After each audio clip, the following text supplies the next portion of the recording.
नमस्कार, मी प्रतीक्षा. न्यूज 24 मराठीमध्ये आपल्या सगळ्यांचं स्वागत. तर एक नजर टाकूया आजच्या महत्त्वाच्या घडामोडींवर. तर रक्षाबंधन निमित्त छत्तीसगड मधील बिलासपूर येथील साई माऊली परिवाराकडून श्री प्रबोध यांनी श्री साईबाबांना साधारणपणे 35 किलो वजनाची 36 फूट लांब आणि 5 फूट रुंद अशी भव्य राखी समर्पित केली आहे. याबद्दल प्रबोधराव यांनी सांगितले की ही राखी कलाकार दिलीप दिवाकर पात्रीकर यांनी 10 दिवसांत बनवली असून यामध्ये फायबर प्लाय, मोती, जरीबुटी आदींचे काम करण्यात आले आहे.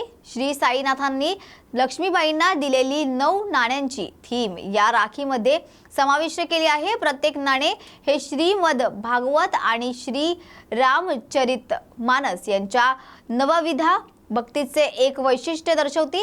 हेच या राखीमध्ये समाविष्ट केलेले आहे. या राखीचे श्री साईबाबा संस्थानच्या वतीनं मुख्य कार्यकारी अधिकारी गोरक्ष गाडीलकर आणि त्यांच्या सुविद्य पत्नी सौ वंदिना गाडीलकर आणि उपमुख्याधिकारी तुकाराम हुलवळे व त्यांच्या सुविद्य पत्नी सौ ज्योती खुलवडे तसेच राखी देणगीदार साईभक्त प्रबोधराव यांच्या हस्ते विधिवत पूजन करण्यात आले.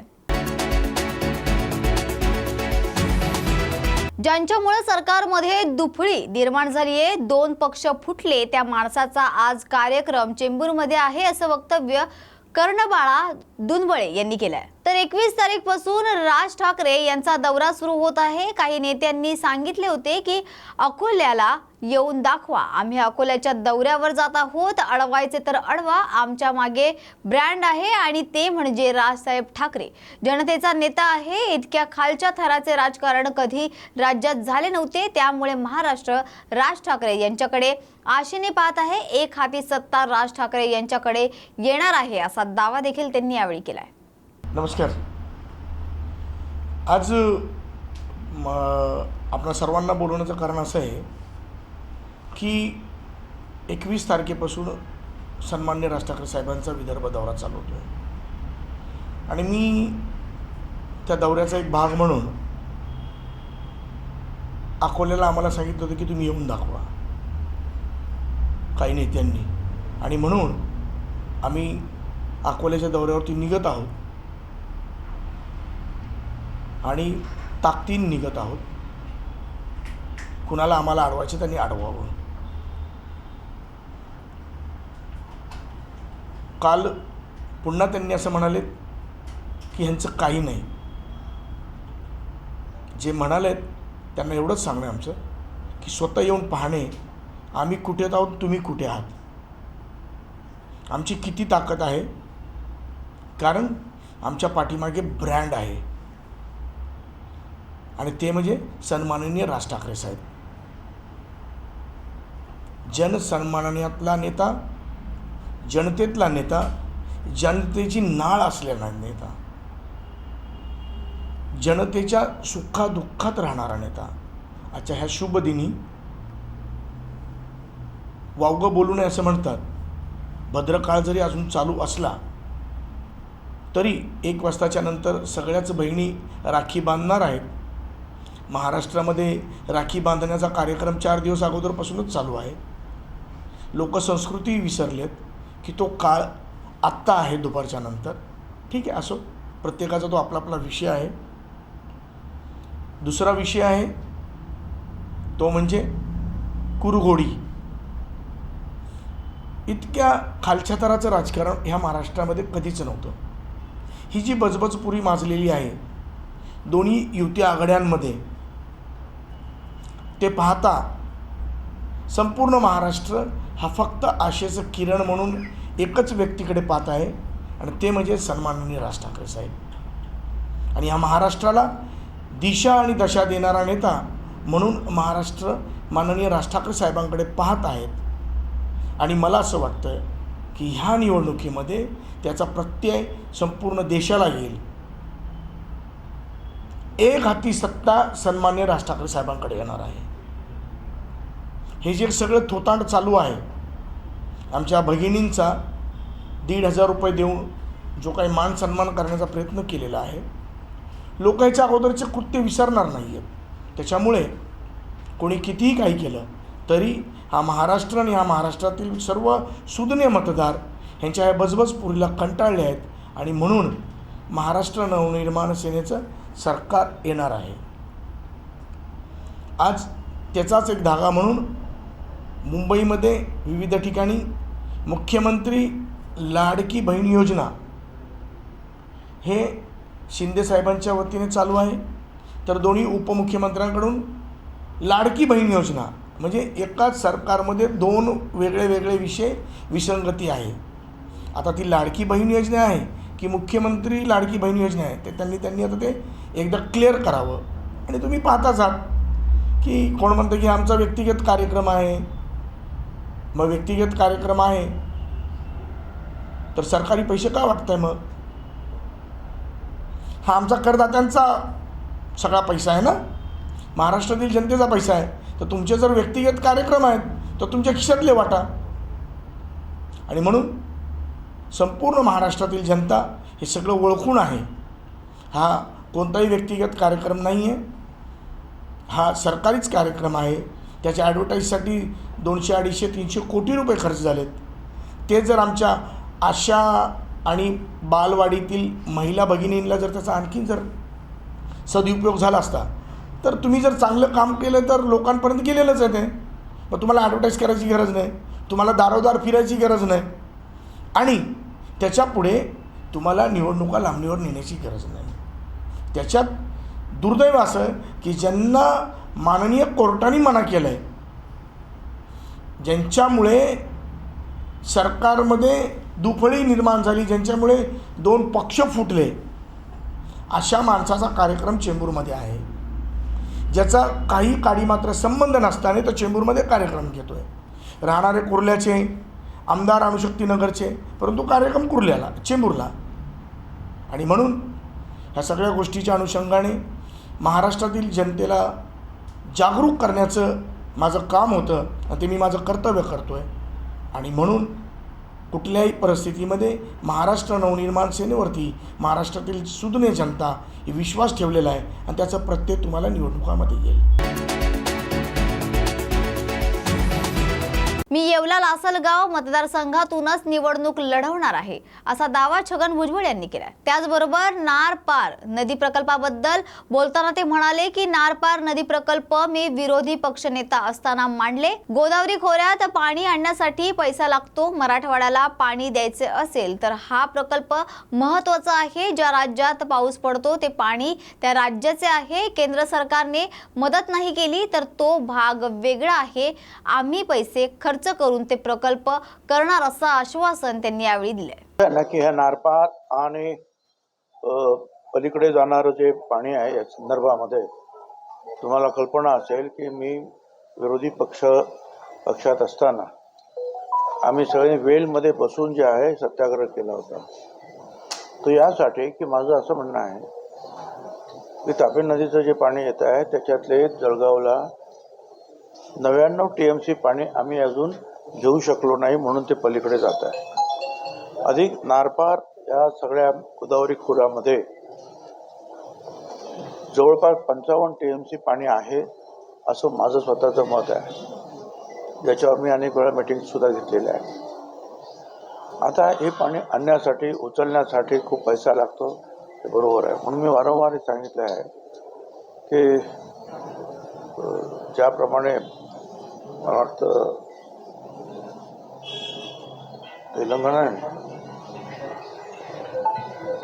तेलंगणाने कलमेश्वर तो प्रकल्प जो आहे त्याने 350 हॉर्सपॉवरचे जे आहेत पंप लावले आणि ते पाणी जे 700 मीटर वरती उचलून त्या ठिकाणी काम करतात तेलंगणा. माझं म्हणणं हेच आहे की मराठवाड्याला जर पाणी आपल्याला पूर्णपणे जर ह्या अडचणीतून दूर करायचं असेल तर मी आता जे सांगितलं हे सगळं पाणी जे आहे उचलून आपल्याकडे आणलं पाहिजे आणि ते मराठवाड्याकडे पाठवलं पाहिजे.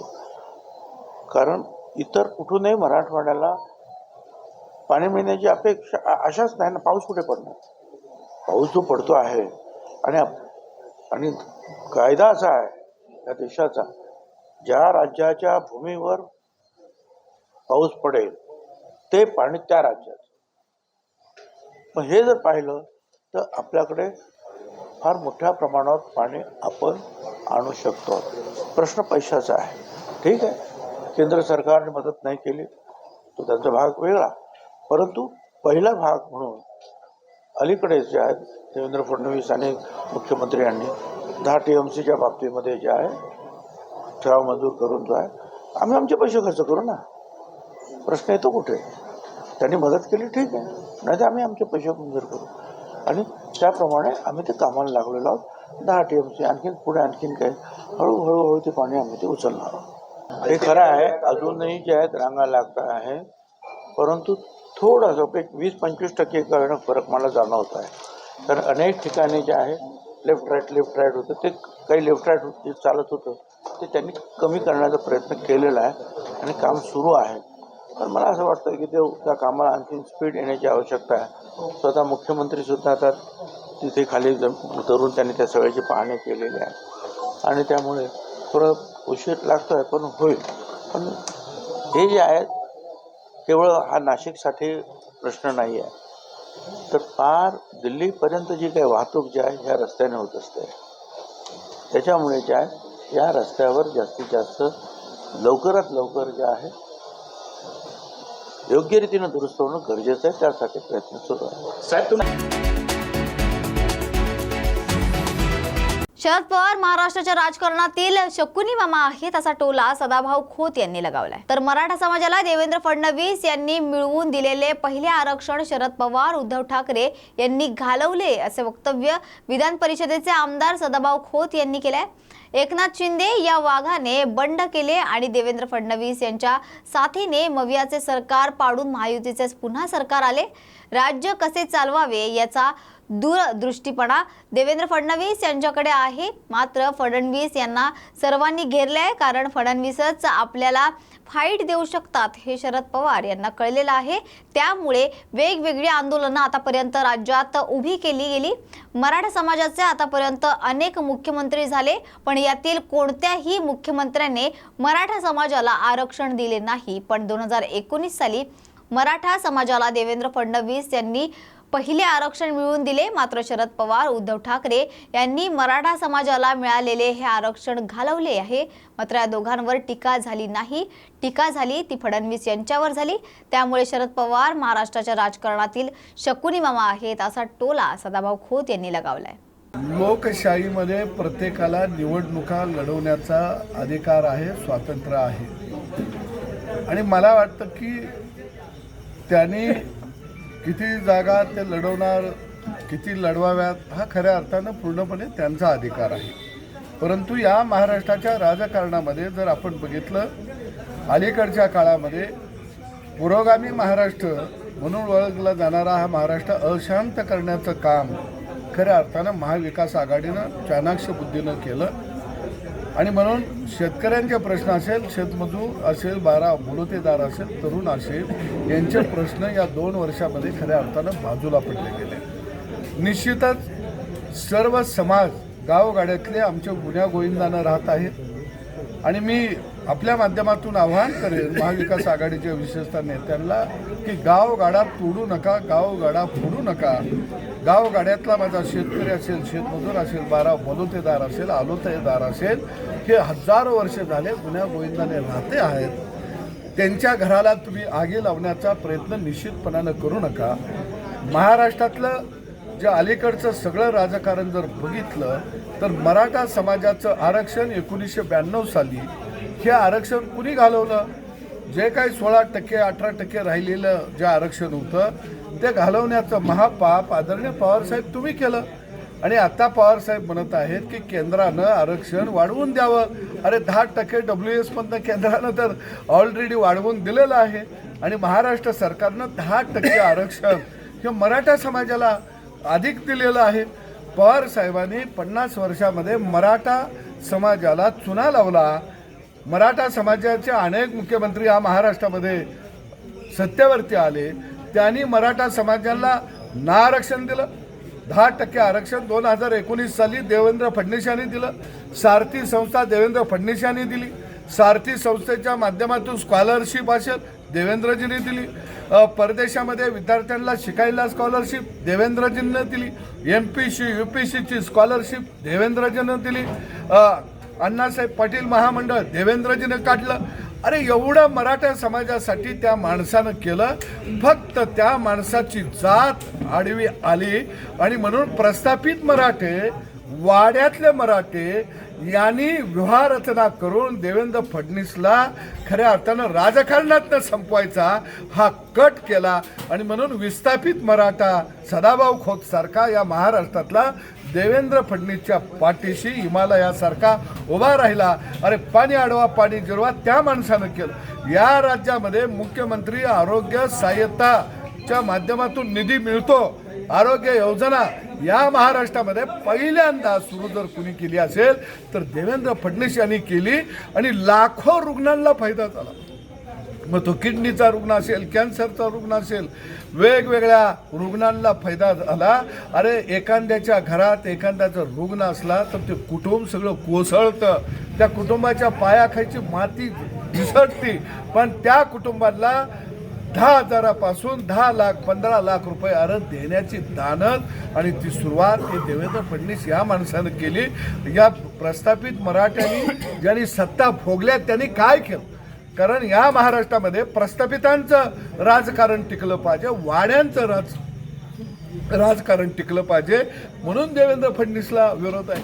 कारण तो सामान्याचं राजकारण घेऊन निघालेलं आहे. आणि म्हणून मला खात्री आहे की या महाराष्ट्रातली मायमाऊली, या महाराष्ट्रातला शेतकरी, शेतमजूर हा यावेळी महायुतीचं सरकार आणणार. तुझं नाव काय घेतलं दरवर्षी तू बोलवा म्हणून. पण खऱ्या अर्थाने ह्या गावामध्ये मी लहानाचा मोठा झालो. त्या गावातलं कष्ट बघितलं. सगळं जुंधळ्याचं ताटवा असायचं.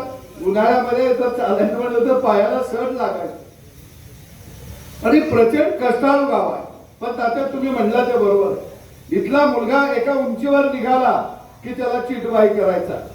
म्हणजे त्याला PSI होऊन द्यायचं, तहसीलदार होऊन द्यायचं. ते चिटवाई झालं की निवडणुकीला प्रत्येक घरात चिठ्यात वाटीत फिरतोय. म्हणजे असला धंदा ह्या गावातल्या एखाद्या पोरगा पुढे जावा ही भूमिकाच नाही. आणि खऱ्या अर्थानं प्रस्थापितांचं राजकारण तुम्ही मोडून काढलं त्याबद्दल तात्या मी मनापासून तुम्हाला धन्यवाद देतो.